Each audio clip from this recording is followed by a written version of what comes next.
ನಮಸ್ಕಾರ ಎಲ್ರಿಗೂ. ಇವತ್ತೇನಂದರೆ ಏನಿಲ್ಲ, ಸಿಂಪಲ್ಲು. ನಾನೊಂದು ರೆಸಿಪಿ ಮಾಡ್ಕೊತೀನಿ, ಯಾವಾಗಲೂ ಒಂದು ಚಿಕನ್ ರೆಸಿಪಿ. ಅದನ್ನು ನಿಮ್ಮ ಹತ್ರ ಹೇಳ್ಕೊಬೇಕು ಅಂತ ಅನಿಸ್ತಾಯಿತ್ತು ತುಂಬ ದಿನದಿಂದ. ವಿಡಿಯೋ ಮಾಡಬೇಕಂತಾಯಿತು, ಆದರೆ ಮಾಡಲಿಲ್ಲ.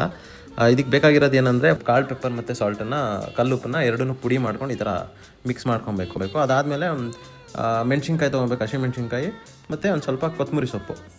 ಇದೆರಡನ್ನೂ ತೊಗೊಂಡು ಫುಲ್ ನೀಟಾಗಿ ಅದನ್ನು ಸ್ಮ್ಯಾಶ್ ಮಾಡ್ಕೋಬೇಕು. ಒಂದು ಬೆಳ್ಳುಳ್ಳಿ ಎಸ್ಲು ಫುಲ್ ಒಂದು ಉಂಡೆ ಬೆಳ್ಳುಳ್ಳಿ ತೊಗೊಂಡು ಅದನ್ನು ನೀಟಾಗಿ ಕುಟ್ಕೊಂಬಿಡೋದು. ಇದೆಲ್ಲ ಮಾಡ್ಕೋಬೇಕಾದ್ರೆ ಏನು ಮಾಡಬೇಕು, ಫಸ್ಟು ಒಂದು ಪಾತ್ರೆ ಮೇಲೆ ಇಟ್ಬಿಟ್ಟು ಈರುಳ್ಳಿ ಕಟ್ ಮಾಡಿಬಿಟ್ಟು ಒಂದು ಈರುಳ್ಳಿನ ಅದಕ್ಕೆ ಒಂದು ಸ್ವಲ್ಪ ಅರಿಶಿನ ಹಾಕಿ ಚಿಕನ್ನ ಒಂದು ಸ್ವಲ್ಪ ಬಾಯ್ಲ್ ಮಾಡ್ಕೊಂಡು ಈ ಥರ ನಾನು ಕುಟ್ಟಿಟ್ಕೊಂಡಿದ್ದೀನಲ್ಲ, ಸೊ ಈ ಥರ ಮೂರನ್ನು ಸ್ಮ್ಯಾಶ್ ಮಾಡಿ ಇಟ್ಕೋಬೇಕು. ಆ ಚಿಕನ್ ಎಲ್ಲ ಬೆಂದಮೇಲೆ ಅದನ್ನು ಹಾಕ್ಬಿಟ್ಟು ಅದನ್ನ ನೀಟಾಗಿ ಮಿಕ್ಸ್ ಮಾಡಿ ಒಂದು 5 to 10 ಮಿನಿಟ್ಸ್ ಅದನ್ನು ನೀಟಾಗಿ ಬಾಯ್ಲ್ ಮಾಡಿ ಡ್ರೈ ಮಾಡಿದ್ರೆ ಈ ರೆಸಿಪಿ ರೆಡಿ ಆಗುತ್ತೆ. ಇದನ್ನು ನಾನು ಉರ್ಬಾಡ್ ಅಂತ ಕರಿತೀನಿ. ತುಂಬ ಚೆನ್ನಾಗಿರುತ್ತೆ, ಟ್ರೈ ಮಾಡಿ ಎಲ್ಲರೂ, ತುಂಬ ಚೆನ್ನಾಗಿರುತ್ತೆ. This is actually my favourite dish. ಅದನ್ನು ಹೇಳ್ಕೊಬೇಕು ಅನಿಸ್ತು, ಅದಕ್ಕೆ this is the only food recipe ನಾನು ನಿಮ್ಮ ಜೊತೆ ಶೇರ್ ಮಾಡ್ತಾ ಇರೋದು. ಅದರಿಂದ ದಟ್ ಇದೇನು ಫುಡ್ ಬ್ಲಾಗ್ ಆ ಥರ ಏನಿಲ್ಲ. Thank you.